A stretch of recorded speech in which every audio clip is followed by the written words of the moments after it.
আফিফা বসে আছে আজাদ সাহেবের সামনে। আজাদ সাহেবের চেহারা রক্তিম হয়ে আছে।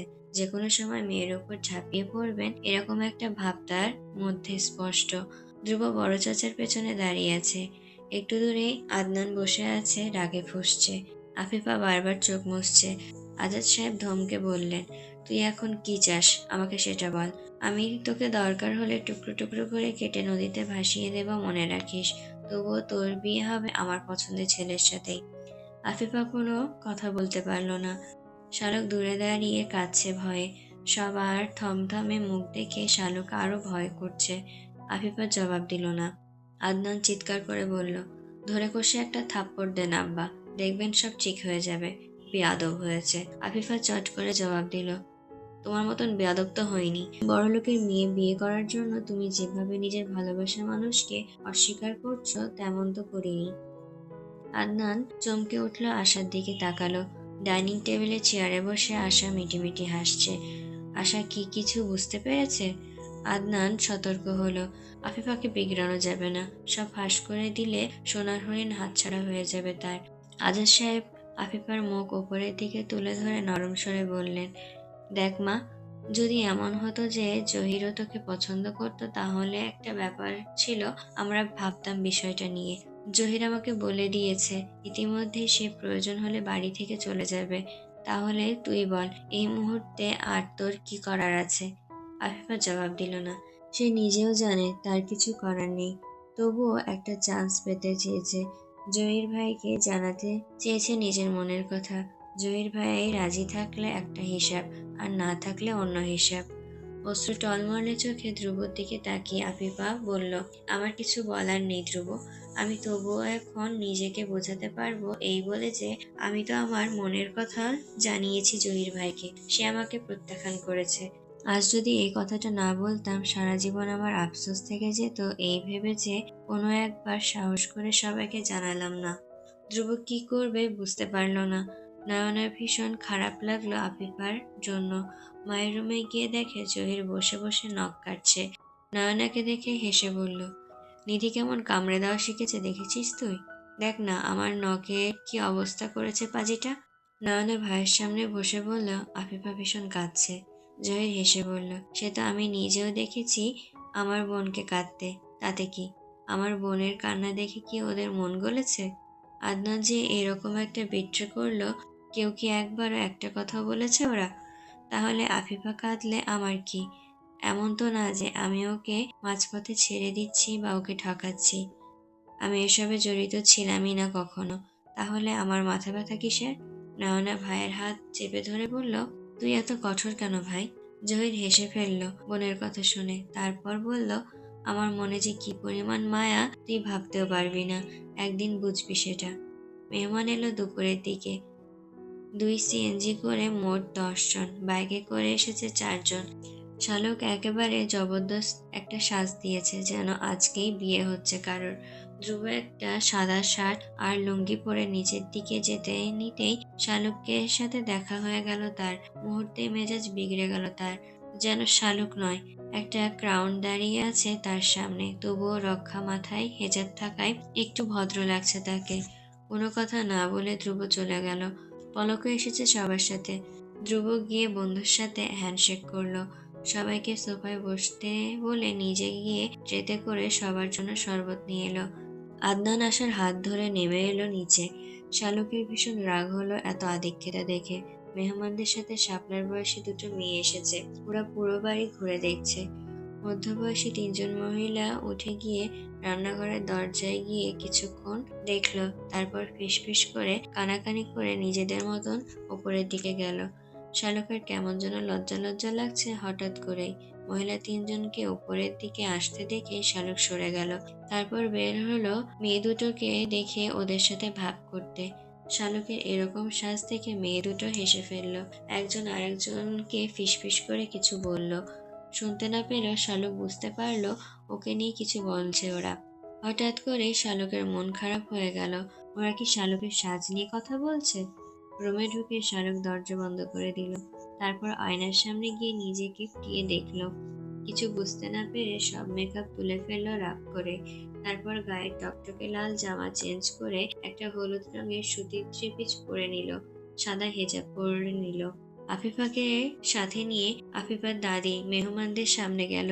শাপলা, শালক, ধ্রুবর বোন দিবা আসতে নিতেই ধ্রুব ধমক দিয়ে তিনজনকে উপরে পাঠিয়ে দিল। সব নাস্তার টেবিলে এনে ধ্রুব উপরে গেল। তারপর তিনজনকে ধমক দিয়ে বলল, বিয়ে হবে আফিফার, তোদের লজ্জা করে না ধেই ধেই করে সেজে গুজে ওদিকে যাচ্ছিস? দেখে মনে হচ্ছে যেন তোদের দেখতে এসেছে পাত্রপক্ষ। শালক মুখ বাঁকিয়ে বলল, আমি কি সেজেছি নাকি?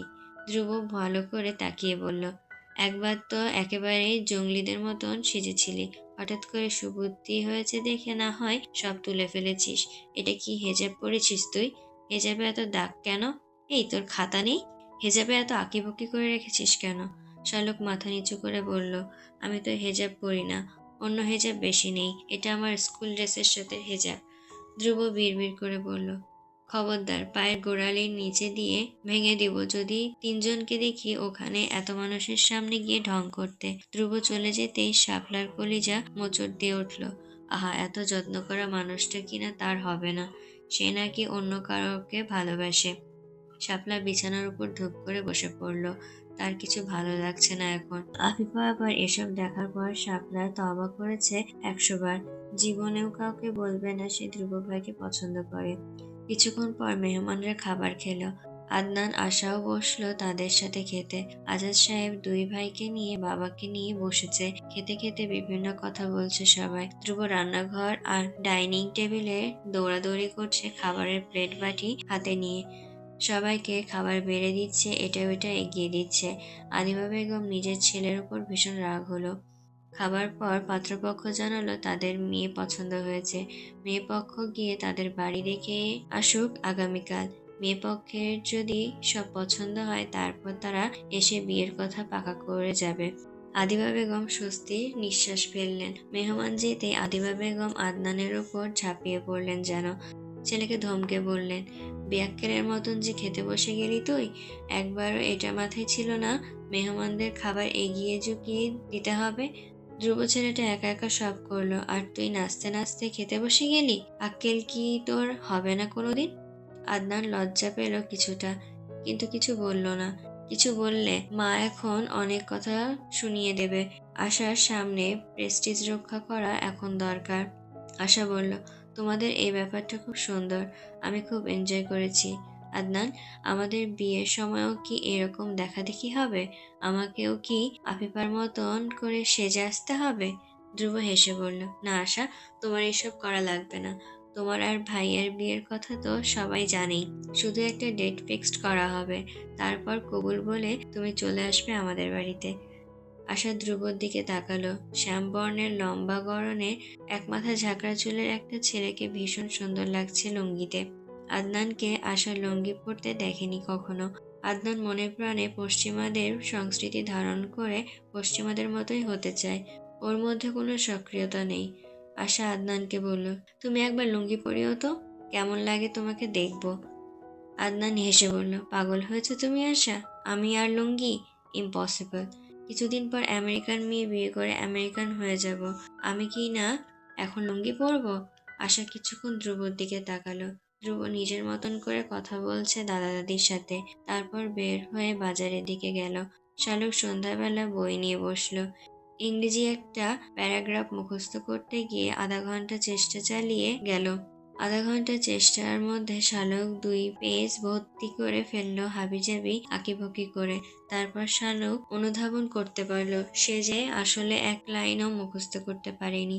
বিরক্ত হয়ে শালক উঠে গেল বই রেখে। আধা ঘন্টা পরেও যদি এক লাইন মুখস্থ করা না যায় তবে সে দায়ভার কি শালকের? কিছুতেই না, বরং যার এই প্যারাগ্রাফ লিখেছে তাদের। তারা স্টুডেন্টদের উপযোগী করে লিখতে পারেনি বলেই নিজেকে বুঝ দিয়ে শালক আনন্দ চিত্তে শাপলার রুমে গেল। শাপলার রুমে গিয়ে দেখলো আফিফা, শাপলা, আশা, দিবা বসে আছে। আশাকে দেখে শালক কিছুটা বিরক্ত হলো, কিন্তু তা প্রকাশ করলো না। আফিফার কান্না দেখে শালকের মন খারাপ হয়ে গেল। সবাই মিলে আফিফাকে সান্ত্বনা দিচ্ছে। ধ্রুব এলো 8টার দিকে। ততক্ষণে আফিফা কান্না থেমেছে। হাতে করে নিয়ে এলো 4টি শপিং ব্যাগ। শালকের রুমে গিয়ে দেখে রুম খালি। তারপর শাপলার রুমে উকি দিল। শাপলা, শালক, আফিফা, দিবা, আশা সবাই বসে আছে গোল করে। গলা খাকারি দিয়ে ধ্রুব ভেতরে এলো। তারপর ব্যাগগুলো সবার মাঝে রেখে আবার চলে গেল। দিবা হুমড়ি খেয়ে পড়লো ব্যাগের উপর। ভেতরে দুটো করে শপিং ব্যাগ। ব্যাগের উপর সবার নাম লেখা আছে। শাপলা খুলে দেখলো 6টা হেজাব। শালক বিরক্ত হলো আশার জন্য হেজাব এনেছে দেখে। শাপলা, শালক, আশা, আফিফা, দিবা, নয়না সবার জন্য হেজাব এনেছে ধ্রুব। শালক নিজের হেজাব রুমে রেখে এসে টেবিলের উপরে একটা নীল কাগজ দেখতে পেল। উৎসাহী হয়ে সেটা খুলে দেখলো ভেতরে লেখা। ধ্রুবর ঘরের দেওয়ালে আশার শার্টে কে এসব লিখেছে তা আর কেউ না জানলেও আমি কিন্তু জানি। ধরা পড়ে গেলে শালক। শালকের বুক কেঁপে উঠল এটা পড়ে। কে লিখেছে এটা? না, এই হাতের লেখা তো তার অচেনা। বোকা শালক বুঝল না তার মতোই অন্য কেউ বাম হাতে লিখতে পারে। তড়িঘড়ি করে কাগজটা ছিঁড়ে ফেলল। ধ্রুব শালকের রুমে এসে বলল, তোর টিচার ঠিক করে এসেছি, আগামীকাল বিকেল থেকে তোকে পড়াতে আসবে। শালক মুষ্টিবদ্ধ করে হাত পেছনে নিয়ে বলল, ঠিক আছে। ধ্রুব চেয়ার টেনে বসল। জানিস আজকে কি হয়েছে? আমার কেশবতীর কথা বলেছি না তোকে? ওর জন্য হেজাব কিনতে গিয়েছি মূলত। তারপর মনে হলো বাসায় ওরা আছে, তাই সবার জন্য কিনলাম। শালক মাথা নেড়ে বলল, বুঝেছি। ধ্রুব কিছুক্ষণ তাকিয়ে থেকে বলল, কি হয়েছে তোর? এরকম স্ট্যাচু হয়ে দাঁড়িয়ে আছিস কেন? হাতে কি পেছনে? শালক চমকে উঠে সব জানালা দিয়ে ফেলে দিল। টেবিলের উপর ছোট একটা কাগজের টুকরো পড়ে গেল তড়িঘড়িতে। ধ্রুব খুলে দেখলো লেখা আছে। গেল শালক। শালকের দিকে তাকিয়ে জিজ্ঞাসা করলো, কি এটা? Love letter? শালক ঘাবড়ে গেল। কি জবাব দেবে শালক? ধ্রুব ভাই যদি জানতে পারে তবে কি শালককে আস্ত রাখবে? মনে মনে ইয়া নাফিসি জপতে লাগলো শালক। ধ্রুব মনে মনে বলল, একটা বোকা ফুলের জন্য কখনো উতলা হব, তাকে ভেবেছে কবে?